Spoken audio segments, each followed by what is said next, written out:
Before this is over, four peoples who never met would have told you the same impossible story. Two brothers, one mortal and one divine, and a love that refuses the rules of death itself. In Greece, two brothers go to war over stolen cattle, and one of them falls. He is the mortal one, son of a Spartan king, a man who was always going to die. But his brother is the son of a god, and the son of a god cannot die. So he is left standing over a corpse, holding an eternity he never asked to hold, alone. Then he does something the gods do not expect. He refuses immortality, refuses to live forever if it means living without his brother. And his father, the king of the sky, offers him a strange bargain. Keep your place in heaven or split your own immortality in two and share it with the dead. He splits it. From that day, the two brothers alternate. One day among the living gods, one day among the dead. Forever, divided and together. 4,000 kilometers to the east, hymns 3,000 years old sing of two other twin brothers, horsemen, physicians of the gods, who come riding out of the dawn to save anyone drowning in the sea. These people never met. Their languages split apart before writing existed. And yet the Greeks, the Indians, the Lithuanians all call their divine twins by the same inherited surname, a word that means the sons of the sky god. Not a similar story. The same word, handed down across 5,000 years. And here is the problem that will haunt this entire video. On the other side of an ocean those people could not cross, the Maya told of twin brothers who walked into the kingdom of death and gambled their lives in a ball game against its lords. They too were divine twins. But they could never have heard that word. No one carried it to them, and they had it anyway. Start with the Greek pair because they are the model for everything that follows. Their names are Castor and Pollux. In Greek, the Dioscuri, the sons of Zeus. They are half-brothers born to the same mother, Leda, on the same night, but to different fathers. Castor is the mortal son of Tyndareus, king of Sparta. Pollux is the immortal son of Zeus himself. This split paternity, one twin mortal, one twin divine, is the heart of the story, and it sharpened over time. In Homer's Iliad, the brothers are simply two ordinary mortals. By the Odyssey, they already live on alternating days, kept alive by Zeus. And it is the poet Pindar, centuries later, who gives us the version we know now. Only Pollux is the son of a god, and when Castor dies, Pollux divides his immortality, so the two can never be truly parted. Hold on to that asymmetry, because it is the strangest thing about this myth. Almost everywhere divine twins appear, they come as a pair of opposites. One mortal, one immortal. One who falls, one who remains. A brother who dies, and a brother who refuses to let him stay dead. Why does this exact imbalance repeat across cultures that never touched? Why is it never two equals, but always a falling brother and a standing one? The answer, I think, is not on the earth at all. It is in the sky. But we will have to earn that answer. First, the word. In Greek, the twins are the Dioscuri, the sons of Zeus. In the oldest Indian hymns, the twin horsemen called the Ashvins carry the epithet Divo Napata, the sons of Diaus, the sky. In Lithuanian, the divine twins are the Dievo Sūneliai, the little sons of God. In Latvian, the Dieva Dēli, the same thing again. Listen to those four phrases. They are not translations of one another. They are not loans passed from one language to the next. They are what linguists call cognates, the same inherited word, descended independently in four separate tongues from a single ancestor spoken thousands of years before any of them were written down. The reconstructed ancestor is an epithet, the sons or descendants of Dieus, the sky father, the god whose name survives in Zeus, in the Latin Jupiter, in the Sanskrit Diaus. Across the whole Indo-European world, The divine twins carry the same surname, the children of the sky god. I want to be precise here because precision is the whole point. This is not the observation that the stories sound alike. Stories sound alike all the time. This is harder, colder, and far stranger. The word itself matches, sound by sound, across languages whose speakers had not shared a homeland in 5,000 years. By the end of this video, I will show you exactly why linguists treat that word as something closer to evidence than to coincidence, and exactly where that evidence runs out, because it does run out. And where it runs out is where the mystery truly begins. So we are holding two questions, and we must keep them apart, because confusing them is how people go wrong with this myth. The first question is about a word that traveled. If the same surname for the divine twins survives in Greek and Sanskrit and Lithuanian, then perhaps the twins themselves were inherited, carried out of one ancestral culture and into all its descendants, the way a family name is carried down a bloodline. That is the diffusion hypothesis, and for the Indo-Europeans it is genuinely strong. The second question is about a shape the human mind seems to invent on its own. Because the divine twins are not only Indo-European, they surface among the Maya, who built pyramids in a hemisphere the Greeks did not know existed, among the Navajo of the American Southwest, among the Fon of West Africa, peoples entirely outside the Indo-European family. No inherited word could have reached them, and yet they tell the same kind of story. So either the divine twins are a word that crossed the world, or they are something the mind reaches for every time it looks up at the sky and over at the brother standing beside it. Or, and this is the possibility that will not let me sleep, they are both at once. To decide, we first have to meet them, all of them. Let the parade begin. Begin with the Dioscuri, because we have already met them, and because of all the divine twins, they are the ones who were most loved. In the ancient Mediterranean, the sea was death. Storms came without warning and took whole crews, and when a sailor stood on a pitching deck in the dark, sometimes he would see it, a pale electric glow flickering at the tops of the masts. We call it St. Elmo's fire now, a discharge of atmospheric electricity. The ancient sailors called it the twins. Castor and Pollux arriving, coming to save them. The Dioscuri were the patrons of sailors and travelers, invoked for favorable winds, worshipped as the rescuers of men about to drown. They were horsemen, and that made them especially dear to the cavalry, to the equites, the equestrian order of Rome. In Roman legend, they fought. At the Battle of Lake Regillus, the twins were said to have appeared on the Roman side, two young riders on white horses, turning the tide, and then galloping ahead to carry news of the victory back to Rome itself before any human messenger could. The Romans built them a temple in the Forum. Their cult in Rome traces back, by tradition, to 484 BCE. And when the brothers finally left the earth, they did not vanish. They were set in the sky as the two brightest stars of a single constellation, the one we still call Gemini, the twins. Castor and Pollux. You can find them tonight, side by side, exactly where the Greeks left them. Remember that. The twins ended up as stars. It will matter. Now travel east to India, and to a text so old it makes Homer feel recent. In the Rig Veda, the oldest layer of Hindu scripture, there are two gods who almost always appear together, named in the dual, as if they were a single grammatical creature that happens to have two bodies. They are the Ashvins, a word that means possessors of horses. Their personal names are Nasatya, the ever-true, and Dasla, the enlightened giver. They are young, they are beautiful. They ride a chariot pulled by horses that never tire, racing out of the dawn to the rescue of anyone in distress.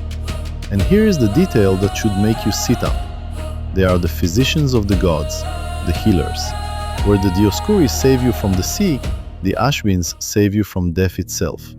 They are the sons of the sun god Surya, They carry that same surname we just decoded, Divonapata, the sons of the sky. And in one recurring motif, they rescue the dawn herself from a peril in the waters. These are not vague gods. The twin Nasatya appear in the written record astonishingly early, named as divine witnesses in a treaty carved around 1350 BCE between a Hittite king and the kingdom of the Mitanni. That makes them one of the oldest dated appearances of this entire myth anywhere on Earth. 33 centuries ago, two kings swore peace and called the divine twins to witness it. Go west again to Italy, and the twins turn dark. Two infant boys are born to a captive princess, Rhea Silvia, fathered, the legend says, by the war god Mars in a sacred grove. A usurping king orders them drowned in the Tiber. But the river god spares them, and they wash ashore, and there, in a cave, they are found and suckled by a she-wolf. You know the image, even if you have never read the story. The bronze wolf, the two infants reaching up to feed. It has been the symbol of Rome since at least the 3rd century BCE. Their names are Romulus and Remus. They grow up to found a city. But when they cannot agree on where, they turn to the gods for a sign, watching the sky for an augury of birds. Remus sees 6. Romulus sees 12 and claims the favor of heaven. And in the quarrel that follows, Remus is killed by his brother or by one of his brother's men. So the greatest empire of the ancient West begins with a divine twin standing over the body of his murdered brother. The founding act of Rome is a fratricide. Notice what just happened to the pattern. The Greek twins were saviors. The Vedic twins were healers. But the Roman twins bring the two brothers into open conflict. One falls so the other can found. The asymmetry has turned to blood. Hold that too. And now I have to take you across an ocean, to the pair I told you to guard. Hold on to them, because by the end they decide everything. Because everything we have seen so far, Greek, Vedic, Roman, belongs to one human family. What comes next does not. In the highlands of Guatemala, the Quiché Maya preserved their oldest sacred history in a book called the Popol Vuh. And at its center are two brothers, Hunapul and Xibalanque, the hero twins. Their story begins, as so many of these do, with a death. The twins' father and uncle, themselves a pair of brothers, were summoned down into Xibalba, the underworld, by its lords, gods with names like One Death and Seven Death. They were made to play the ball game. They lost, and they were sacrificed. The severed head of the father was hung in a tree, and when a maiden of the underworld, Blood Moon, came near, the skull spat into her hand, and she conceived. From that, the hero twins were born. The twins grow up to avenge their father. They descend into Xibalba. They survive its houses of horror, knives, cold, jaguars, fire, bats. They beat the lords of death at their own ball game. And then they do something extraordinary. They let themselves be killed, sacrificed, so they can rise again, deceive the lords, and destroy them. Having defeated death, the two brothers ascend and become the sun and the moon. One mortal descent, one self-sacrifice, one rising, two brothers who become two lights in the sky. Does that pattern sound familiar? And here's the part that breaks everything. This is not a story the Maya could have borrowed from across the sea. Archaeologists have found its scenes and its characters painted on Maya pottery from the Classic period, 1,000 years before the Popol Vuh was written down, and centuries before any European set foot in the Americas. The hero twins are pre-colonial, deep and old and entirely their own. No inherited word reached them, and still, divine twins, against death, turned into lights in the sky. And the Maya are not alone outside the family. Travel north to the Navajo, the Diné of the American Southwest. Their hero twins are Monster Slayer, and born for water, the sons of changing woman and the sun. They were born to rid the earth of the monsters that were devouring their people. They journey to their father, the sun, prove they are his children, and receive supernatural weapons. And they divide the way these twins so often do. Monster Slayer is the solar principle, direct action, aggressive force, while Born for Water is the quieter one, the water principle, the preparer, the protector who waits, a warrior and a sustainer. The same complementary pair on a continent the Greeks never knew. Cross to Egypt. In the theology of Heliopolis, the creator Atum brings forth the first pair of the world, Shu, the god of air, and Tefnut, the goddess of moisture. Cosmic twins, air and water, the two things creation cannot do without. And it is Shu who separates the sky from the earth, lifting the heavens so the world can breathe. Now cross to West Africa, to the faun of Dahomey. Their creator is Mawu Lisa. Mawu, the feminine moon, the night, the cool. Lisa, the masculine sun, the day, the heat. The faun call them Toxo, twins, and say their union is the foundation of cosmic order. Maya, Navajo, Egyptian, faun. None of them Indo-European, none reachable by that inherited word, and every one of them divine twins. So now you feel the weight of the problem. Whatever explains the Greeks and the Indians cannot by itself explain these. We will need a second answer. But first, what exactly is the thing that keeps repeating? Lay them side by side, all of them. And the divine twins begin to come apart into recurring pieces. Like a skeleton you can see beneath very different skin. The first bone is the one we started with, one mortal, one immortal. Or, more precisely, a brother who falls and a brother who remains. Castor dies. Pollux divides his life to follow him. Remus is killed. Romulus founds the city over his body. One Maya twin descends into death, so the other can complete the victory. Again and again, the pair is not symmetrical. One goes down, one stays. This is the asymmetry I asked you to hold in the first minutes, and now you can see how deep it runs. It is not a quirk of the Greek version, it is structural. The twins are almost never equals. They are a falling and a remaining, a death and a survival, bound in one body, split in two. And notice what that does emotionally. It turns the twins into a story about love and loss at once. The immortal brother is the part of us that cannot accept that the mortal brother is gone. Pollux dividing his immortality is not really about gods. It is about grief, about a survivor who would rather give up half of his own life than spend it alone.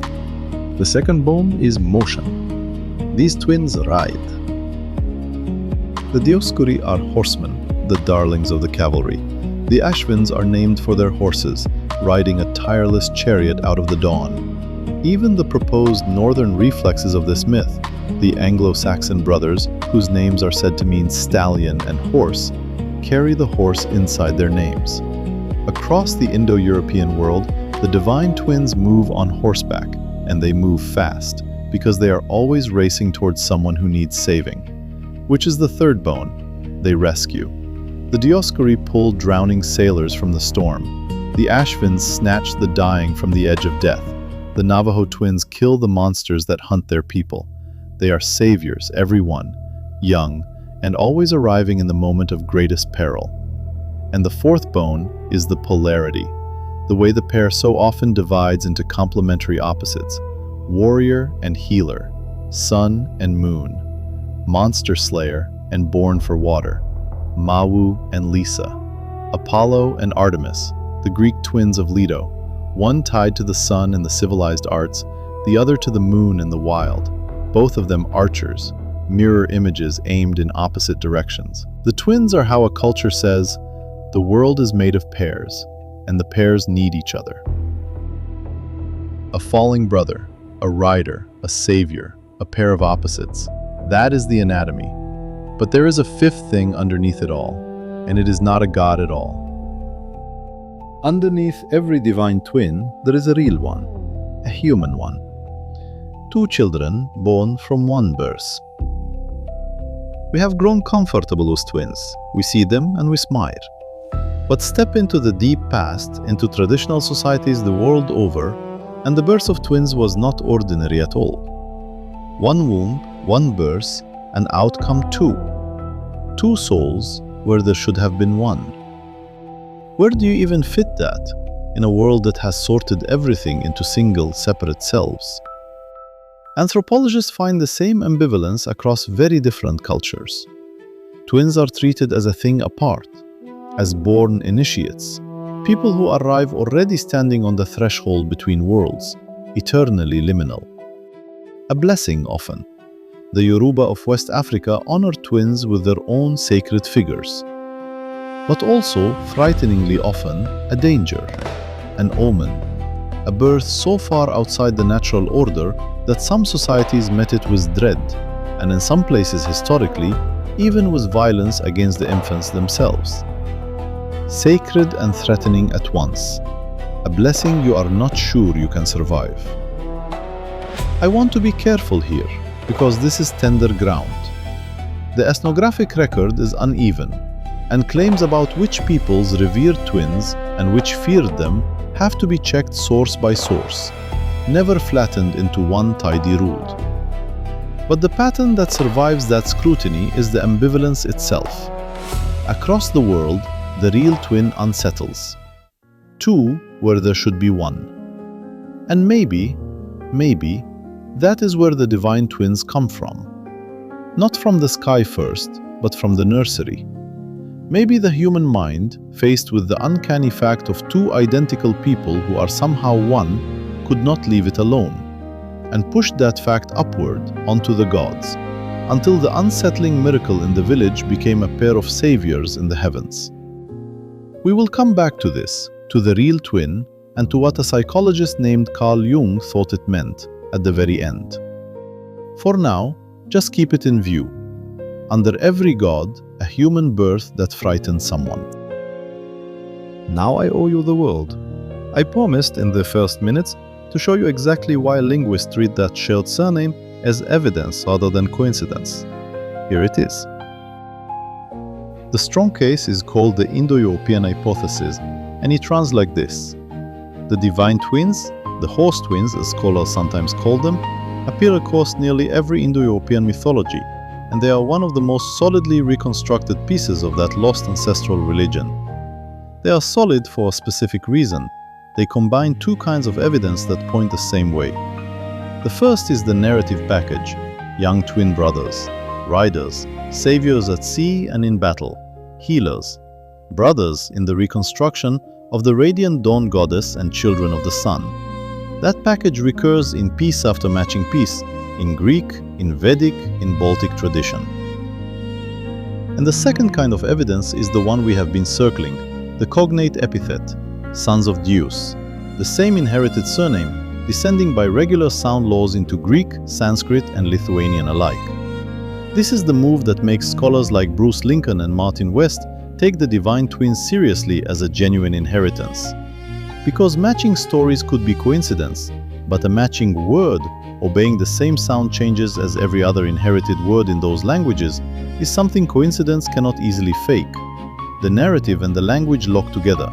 That is why this is one of the firmest reconstructions we have of the religion of the people who became the Greeks, the Romans, the Indians, and the Balts. And now I have to keep my other promise, the harder one. I told you the evidence runs out. This is where. Because for all its strength, the reconstruction has a ceiling, and honest scholars name it plainly. No common name for the divine twins can be reconstructed. The names vary from culture to culture. Castor and Pollux, Nasatya and Dasra, and they do not line up into a single inherited pair the way ordinary cognate words do. What is shared is the epithet, the surname, sons of the sky god, and the themes, the surname, not the names. We can say what the twins were called by their family title. We cannot say what they were called. And the full attestation, horse twins, plus the dawn maiden, plus the daughter of the sun. is clearly secure in only 3 branches of the family: Greek, Indic, and Baltic. The other candidates you sometimes hear named, the Anglo-Saxon Hengist and Horsa, the Germanic Alkis recorded by Tacitus, the so-called Celtic Dioscuri, are proposed reflexes. Possible, not proven. And one more boundary, because it matters. There is a second twin in the Indo-European imagination, and it is not these saviors. It is a primordial twin, named in the reconstruction as Yemo, twin, the first being, who in the cosmogony is sacrificed and dismembered to make the world. His cognates are the Indic Yama, the Iranian Yima, the Norse Ymir. That twin is a victim, not a rescuer. His body becomes a sky and a sea. 2 different twins haunt this family, one who saves and one who is slaughtered to build the cosmos. Keep them apart. But none of that touches the deeper question. Even if we grant the inherited word for the Indo-Europeans, we still have to explain the asymmetry, the falling brother and the remaining one, and why peoples outside the family keep landing on the same image. Here is where the most elegant idea of all comes in. Back in the first minutes, I told you the answer was not on the earth, but in the sky. This is the sky. Look at the planet Venus. Venus orbits closer to the sun than we do, so from Earth it never wanders far from it. Sometimes it rises just before dawn, the morning star, brilliant in the east as the sun comes up. And sometimes it sets just after dusk, the evening star, the first light in the west.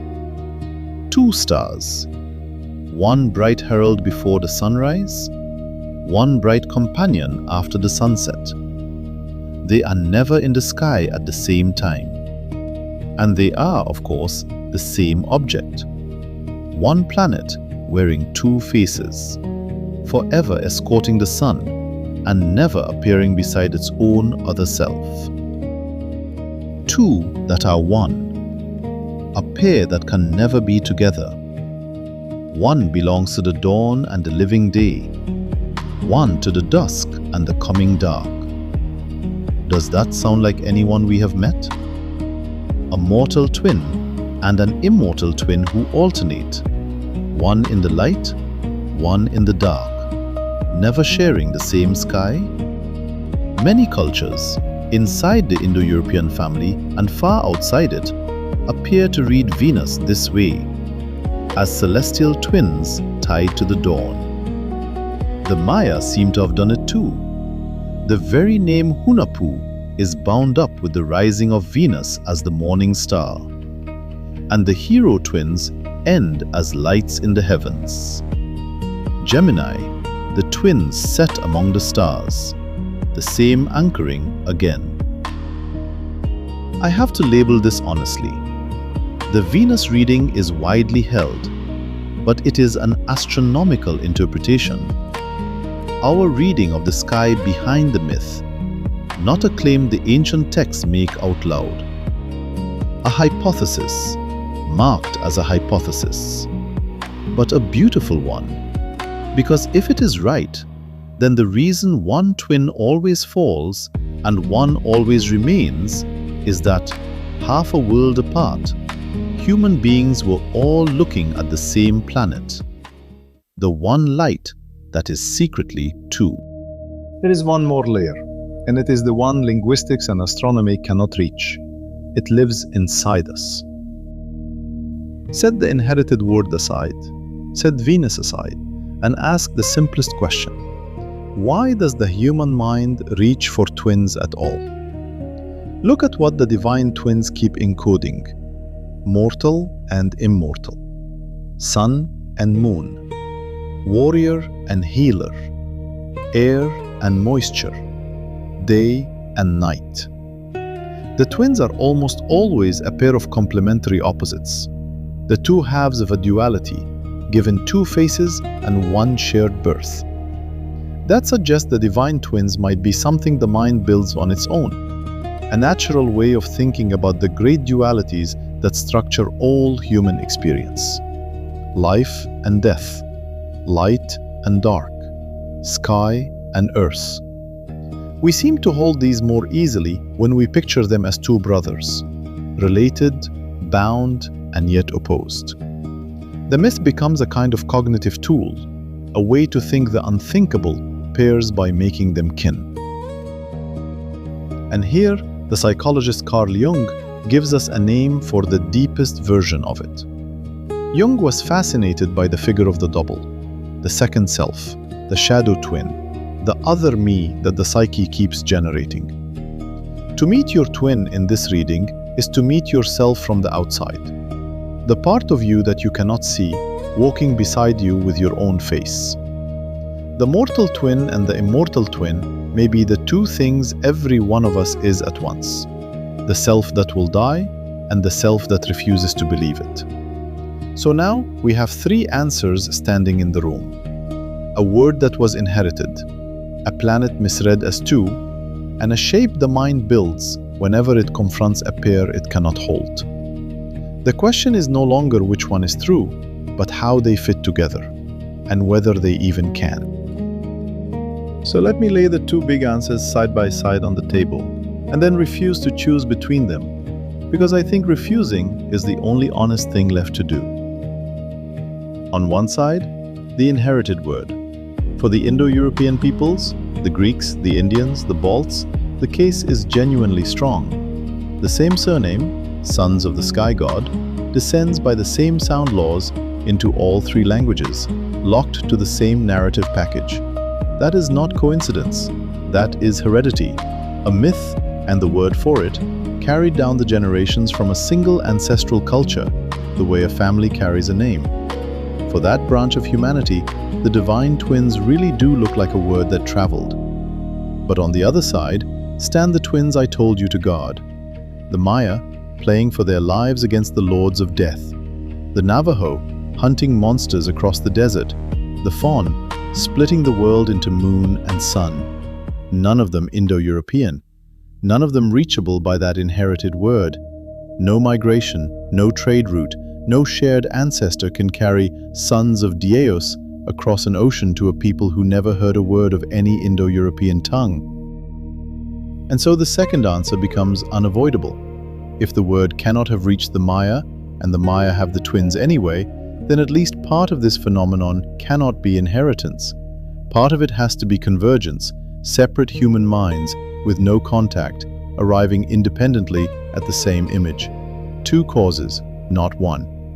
The inherited word explains one family. It does not explain the world.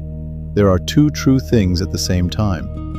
And maybe the convergence has a source we can name. Maybe it brings us back to where the third act left off, to the real twin, to the nursery, not the heavens. Remember what we said. Under every divine twin, there is a human birth that unsettled someone. Two where there should have been one, a blessing and a danger in the same cradle. That experience is not Indo-European or Maya or Faun. It is human. Twins are born to every people on earth, and every people has had to make sense of them, to look at two identical faces sharing one beginning and decide what such a thing could mean. And there, perhaps, is the engine of the convergence. The Greeks did not need to borrow the divine twins from the Indians, and the Maya did not need to borrow them from anyone, because every culture already had the raw material in its own villages. The uncanny real twin, the double that walks among us. This is Jung's point turned all the way around. The divine twins in the sky are a mirror held up to the twin in the crib, and the twin in the crib is a mirror held up to something in each of us. The sense that we are somehow two, a self that acts and a self that watches, a self that will die and a self that cannot believe it. The myth closes a circle that runs from the heavens down through the village and into the private architecture of a single mind. It does not solve us. It just shows us very clearly that we have always been looking for our other half. So I will not close the case, because the case does not close. We have stood with a Greek who split his own immortality rather than live without his brother. We have ridden with the horsemen of the Vedic dawn, sworn into a Bronze Age treaty. We have watched Rome born from a brother's murder, and the Maya descend into death and rise as the sun and the moon. We have found 4 distant peoples, Maya, Navajo, Egyptian, Faun, who could not have shared a word, telling the same story anyway. And we have found 2 truths that will not collapse into one. There is a word that traveled, the sons of the sky god, inherited, real, and provable across the Indo-European world, though it stops exactly at the family's edge, carrying a surname but never a name, secure in only 3 branches. And there is something else, older than any language, deeper than any migration, that makes the mind reach for divine twins wherever it goes. A planet that is secretly 2, a pair of opposites that need each other, a real birth that frightens us, a double that we each carry. So which is it? Is the divine twin a word that crossed the world on the breath of migrating peoples, or a shape the mind invents on its own, every time it looks up at the sky and over at the brother standing beside it? I think it is both. I think a word traveled and a form was reinvented, and somewhere in the middle of the ancient world, the 2 became impossible to tell apart. But I cannot prove that. No one can.